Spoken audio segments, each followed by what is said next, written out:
when we recognize parts of ourselves that maybe are considered shameful, or I don't know, wrong, should not, when we recognize them in ourselves, there's really, when people say that when you awaken, everyone else awakens.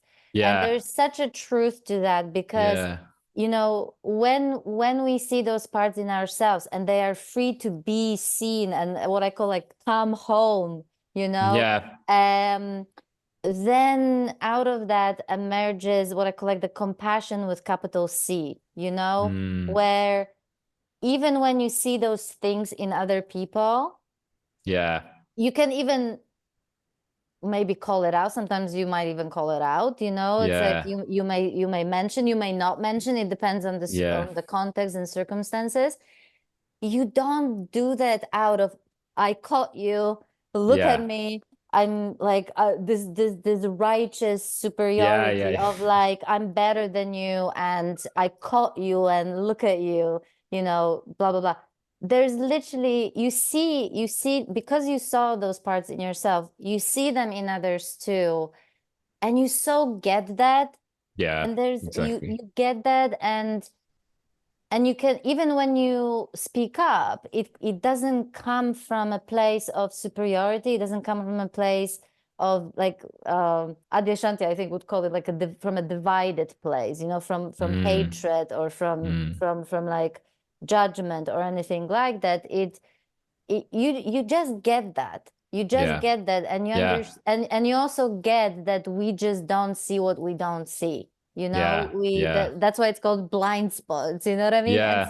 And so there's a natural kind of compassion for for our human condition, that connects us all, regardless of where we're at, awaken, not awaken, who cares? We're still human. And that's primary, one of the main reasons why I didn't. It's sort of the title came up. The title of the second book is going to be Awakening to be Human, because it's actually, the sort of circle of we start as a human trying to get out of our humanness and suffering. We then do the journey, and it's almost like, well, at least, that's what's been like for me too. Like you sort of die in that process, only to be back to what's left of just the free expression that's now not filtered through the identity stuff. You know what I mean? So in a way, I am even more ordinary and more human than I've ever been. It's to me that's the ultimate beauty of it, that it's exactly. so ordinary and so available.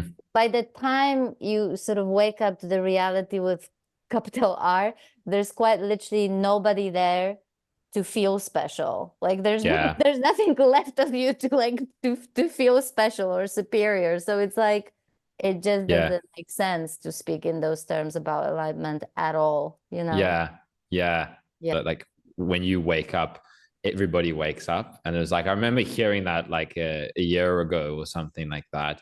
And it's like you can kind of make sense of it a little bit, but it's become so clear in my experience recently as well. It's just how but specifically once we've like integrate like all those points you made of integrating all of the parts of ourselves that we would normally want to call out in other people, because like you said, like that wanting to call it out in somebody else when it's coming from the divided place, like you said, like haha, I got you, is because it's like reflecting our own belief that is bad, like that part of ourselves has to stay hidden. So now we're looking for it in other people. It's like, okay, I'm not a person that experiences guilt or anger or shame, so when you do it, you're wrong. And then it's like that shift when so now you've integrated that within yourself and you see it in other people. And I find for myself, there's still times where I catch the judgment. It's like, oh, wait, why was I judging that person? Oh, okay, it's about this or it's about that.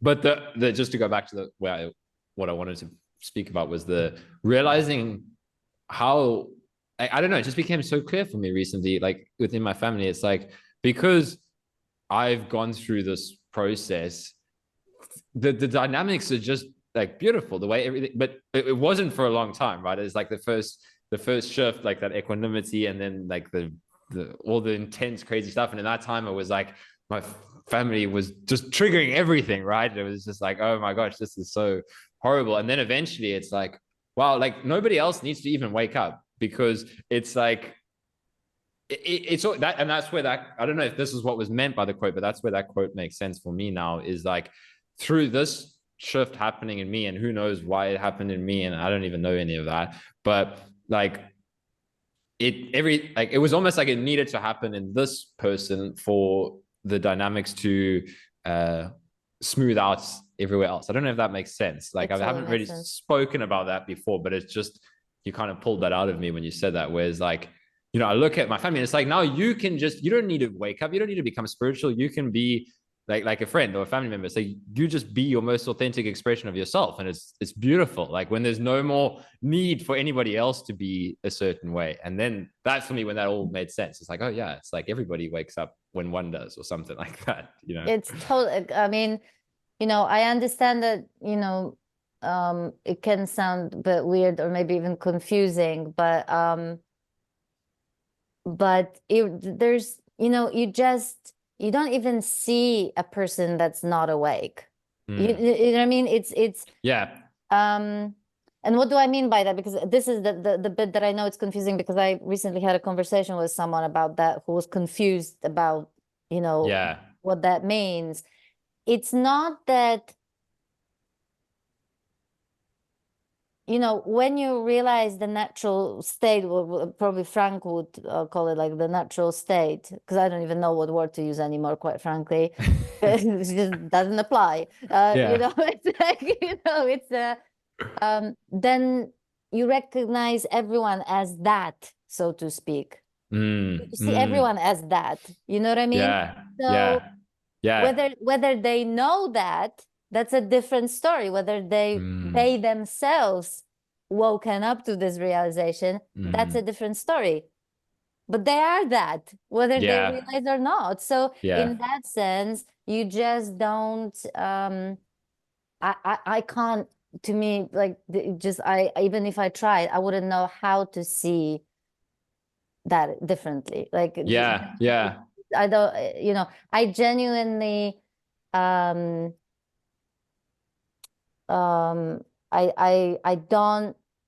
can't recall what separation feels like, you know, like, or like even seeing the other, like it's like as like a part. Of course, in terms of like the color, the look, the appearance, of course there's a difference, right? But like the fundamental difference between me and someone else, nope, can't find it. So yeah. Oh, and you're absolutely right. It's like, this was actually one of the most amazing realizations, because I'm such a freedom freak, and I've always wanted people to be free to be themselves. And I never liked people, because I don't like when someone tries to impose or change or, you know, anything on me. Then I always wanted people to feel the same, you know, like that they're free to just to be. So but I actually didn't realize that even the forget about like expecting that, you know, I don't think I ever expected or wanted my family members to awake. I don't remember,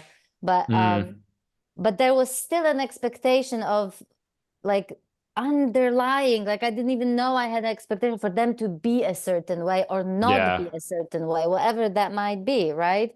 And so you're absolutely right. It's like, when you're free, the world genuinely becomes free. The world is free to be, the people you're around are free to be. So they're no longer held hostage by our insecurities and our, you know, whatever I called it, like needinesses, you know, that come out of that identity that needs to feel secure and needs the world or people to be a certain way in order to you know, to have that security. So it's wonderful to hear you it's wonderful to hear you talk about that, because it really is a freedom for everybody involved.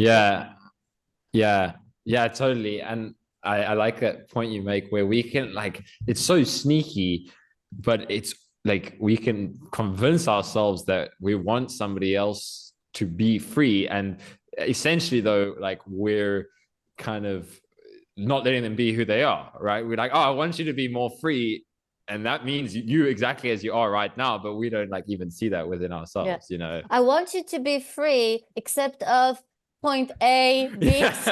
Except I want you to be free, so stop doing this and this and this, and then you can be free in my eyes, you know? And you know what's amazing? That you know, when people actually feel that you're not trying, it's actually, you don't even have to say anything. It's like when that need for people to be anything other than they are drops, they actually relax around you. They actually can feel that they're not being, because you may not say it, but they will feel judged, or they will feel like you think that they're wrong, or you think that they should be something else, right?